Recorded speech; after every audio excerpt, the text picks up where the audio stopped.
দেখেছেন মৃত্যুর পর দুনিয়ার মানুষের কথা কি মনে পড়ে? দেখুন, মৃত্যু পরবর্তী জগৎটিকে বলা হয় আলামুল গায়েব বা অদৃশ্যের জগৎ।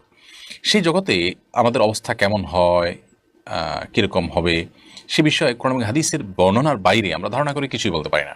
কোরআন হাদিসে কোথাও মানুষের মৃত্যুর পর নিজের দুনিয়ার কথা মনে পড়া বলতে বিভিন্ন আপনার স্মৃতি মনে পড়া, এরকম কোনো কথা, এরকম কোনো বিষয় হয় মৃত ব্যক্তির, সেরকম কথা কোরআন হাদিস থেকে জানা যায় না। বরং দেখেছেন মৃত্যুর পর দুনিয়ার মানুষের কথা কি মনে পড়ে?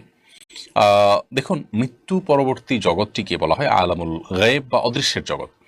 সেই জগতে আমাদের অবস্থা কেমন হয়, কীরকম হবে, সে বিষয়ে কোরআন এবং হাদিসের বর্ণনার বাইরে আমরা ধারণা করে কিছুই বলতে পারি না। কোরআন হাদিসে কোথাও মানুষের মৃত্যুর পর নিজের দুনিয়ার কথা মনে পড়া বলতে বিভিন্ন আপনার স্মৃতি মনে পড়া, এরকম কোনো কথা, এরকম কোনো বিষয় হয় মৃত ব্যক্তির, সেরকম কথা কোরআন হাদিস থেকে জানা যায় না। বরং